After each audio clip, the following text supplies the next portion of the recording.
Hi, everybody. This is the third session of the Western Vet podcast. Thank you so much for your feedback and comments so far. It's really great to see how many of you are enjoying it. This week, we have got the lovely Mrs. Allen coming on, and she has chosen a book probably more depressing than Miss Shay did. So I'll let her tell you a bit about it.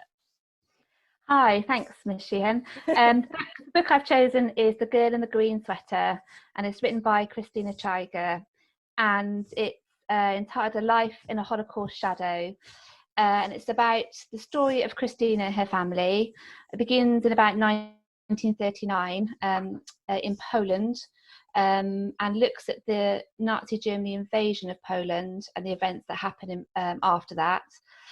And there are various stages of the book, but in the first parts of the book, it's her and her family being moved around different parts of Poland and being in hiding for quite a lot of that time.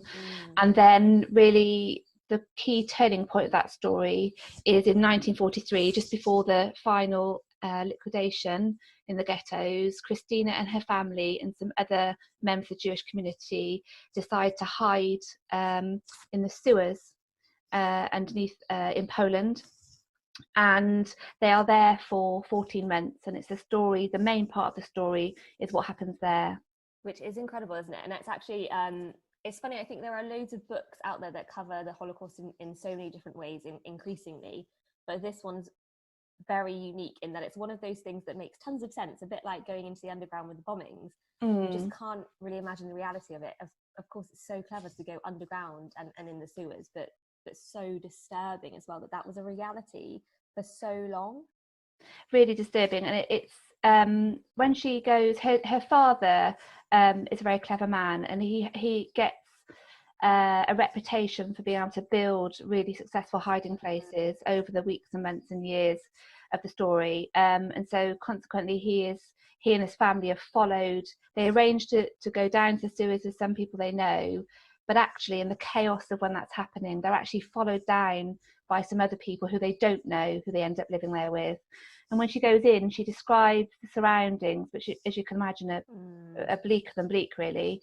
But what I also find incredible about the story, although she talks about the environment, that isn't actually the major part of the story for her. She really then quite quickly begins to focus on the interplay between her and her own family, and also then the other people they're living with. We talked about this a while ago as well, didn't we? I think this idea that actually so often you think that these stories about the most tragic times in history are going to be about the exact moments of the time and the horrors of it and the starvation, but very often it is still oddly quite normal in that people think more about their relationships than anything else. They think more about the other people than they do about that exact surrounding. Absolutely. And I think she is about 9 when they go down into the sewers, and she's got a younger brother as well, and he's really quite little, and I am fascinated by the story or the viewpoint of the child, just generally. And I think obviously that links with being a teacher, and also with in a previous life before I was a teacher, I spent a number of years counselling adults, but obviously talking often a lot about things that happened a long time ago. And she's a key observer to the different things that happened. And I think also what's fascinating is that as a child, your parents don't tend to let you know exactly what's happening. So sometimes she's supposing what this means or what that means and trying to piece together the story. And it's interesting how perceptive she is as well, because we know how intelligent children are. We know that their brains work in really curious and very different ways to adults often. And what she does pick up is brilliant, isn't it? She notices some tiny details that adults wouldn't look for, but simultaneously is blinded to some of the things they don't want her to see and know. Absolutely. And there are key moments in the story where at one point one of the people that they're living with that they don't know very well transpires that he's actually brought a gun into the sewers with him, and there's a really tense moment where there's a standoff. But also there's a side, well, it's kind of like a side character and a main character in the same way. Leopold Socker, who is one of the sewer workers, he's a Catholic sewer worker, who have conspired with her family to help keep them safe. So he and his colleagues travel in and out of the sewers through 40 centimetre pipes dragging themselves through with water and food, and there's a financial arrangement as well. So the Christina's father is providing money, and then even they're all supposed to be providing some money towards that, but actually as the other people's money runs out, he steps up and then is providing that for all of them. Really, really incredible.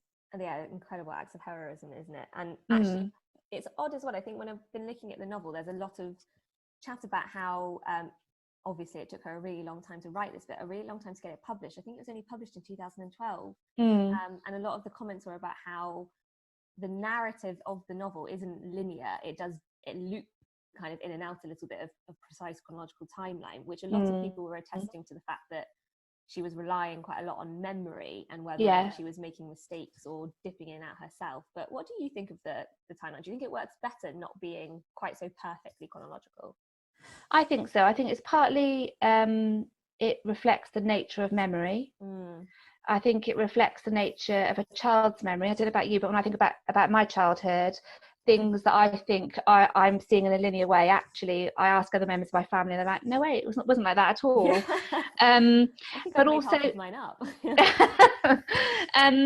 But I also think that it sometimes relates to the nature of trauma memory recalling, which I think is a very specific form of recalling something. So I think that's at play here. And I think for me as well, it is clearly it's a very personal story for her. That's the nature of it. But right at the end of the book, she refers to the telling of the story as the bag that they carry, her and her family. And she says, my bag wasn't heavier than anyone else's. It's just ours. So it's important to us as it is. So I think that very personal telling is really part of the narrative for me. Yeah, definitely. And actually it's interesting because there's no judgment in her at all about her story being more significant or less significant than anyone else is told about that era. And obviously how it impacts us. There's this line in the book that I feel is particularly relevant right now, though, where she describes that she actually feels herself as if she's living in a science fiction, and that she can't herself believe what's happening in the world, which is quite similar to us in lockdown in a sort of loose way. What do you make of that? Because I sometimes think that is it meant to be this quite scary reminder that we often don't see the horrors of our own world until it's too late? Or do you think it's just a commentary on how the world itself is quite surreal and that we're always going to struggle to understand our place in it and how it's working around us? I think it could be either of those, but I went back and reread that line actually about science fiction, and what I noticed was the science fiction bit she was referring to actually seems to be, to me, more related to the moments when they came out of the sewer. So and she again. That's right. She describes it like a burnt, almost a burnt negative, doesn't she? So for me, it's a questioning of what is reality, because for so long her reality was living in this most appalling situation, and for me, she's questioning which is the reality now, what I've come from, what was before that, what is now. And actually, she also talks about the weeks and months after coming out of the sewer, which, although it was amazing and in some ways much easier, actually there were so many problems still in terms of continued prejudice against Jewish people, being displaced and all of those things. It's funny, isn't it, how we think it ties in quite nicely, I think, with these ideas of what's reality and how we jumble ourselves up in past, present and future, and often romanticizing what things could look like or what things have been like, and not really just seeing the present for what it is. And her present for most of that novel is horrifying, but she doesn't necessarily feel much better when she first comes back out into what technically is the real world above the surface. No, and what I also think is incredible is when you read what happened to her in later life, she then goes on, I think she qualifies as a dentist, she gets married, she has 2 children, obviously all totally standard run-of-the-mill things to do.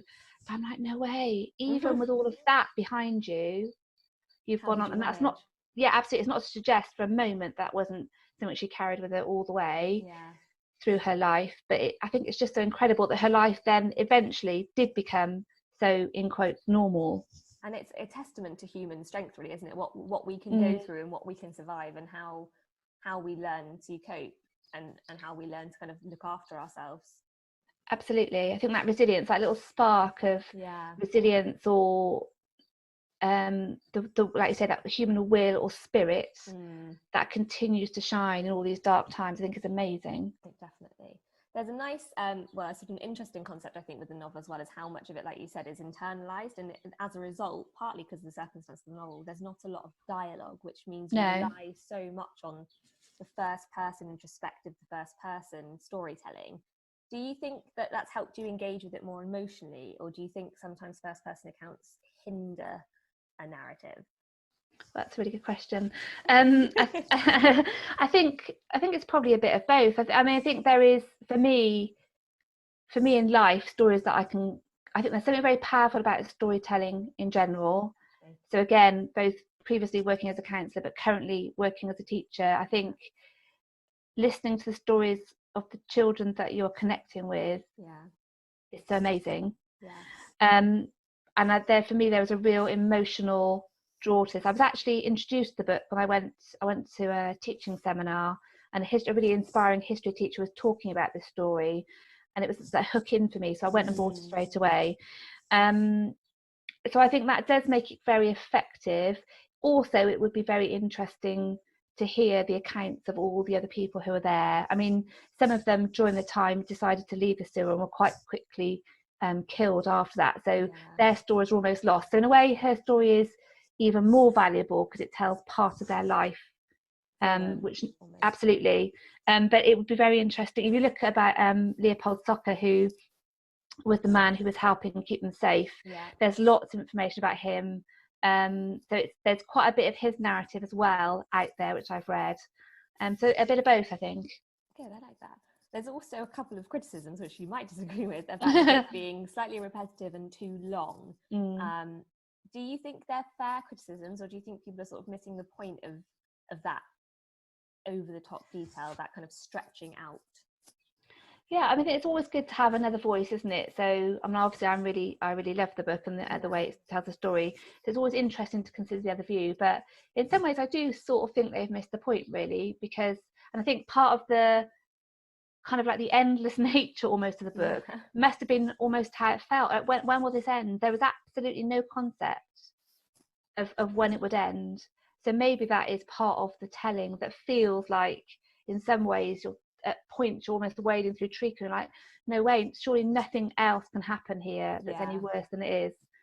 But yeah, an interesting way to kind of use maybe structure as a harsh reality as well, that idea that things don't always finish as quick as you want them to when they drag out, and a bit kind of like our lockdown life, sometimes there are delays on life itself, and that's perhaps what she was trying to do. Although I know that she's, like you said, she's not actually a writer, and whether or not this is a kind of structural choice, or just like you said earlier, the memories that she had and what she felt needed to be kept in the book and shared.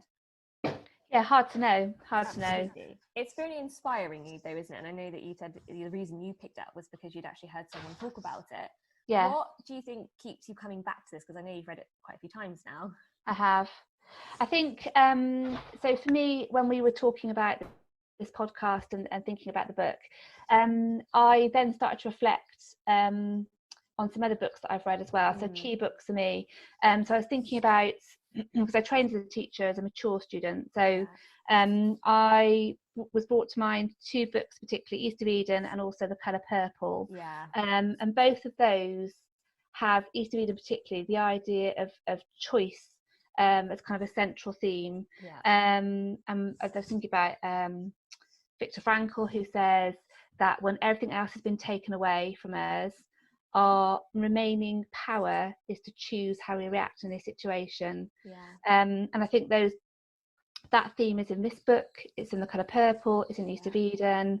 The idea that there is trauma and mess, and particularly over East of Eden as a fiction, but as you're well aware, it's an allegory of the Cain and Abel story, which, you know, the first wrongdoing in the Bible, the first human sin. And this book, The Girl in the Green Sweater, and East of Eden and The Colour Purple all look at those main characters' choices. Do I choose to turn away from that, or do I choose to do something about it? So for me, that's really powerful. And also I think it reflects, and a bit like you were talking about lockdown, if we think about the way that some people have behaved in social media, criticising other people's choices, it's very easy to stand on the sidelines and criticise.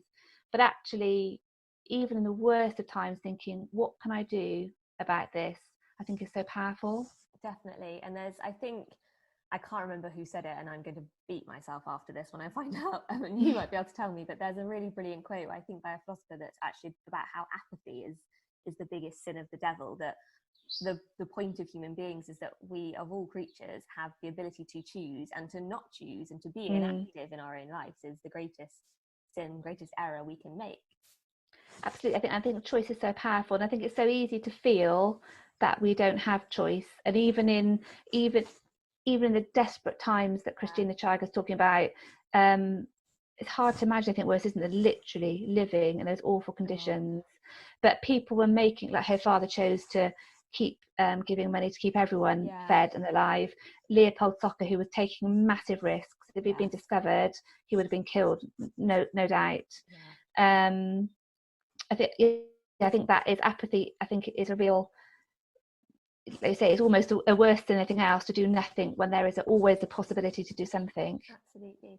And they choose very often, particularly in these books, and the other ones that you referenced, is the choices that people make to be kind and to be positive are so powerful. Those little acts of just kind of carrying on and hoping are just as important as the big acts of courage that you see as well. Absolutely. Kindness and hope, I think, are they're skills. I think they're really underrated and undervalued, but I think both of those, like I say, the choice to be kind and the ability to still have hope, even when it feels hopeless.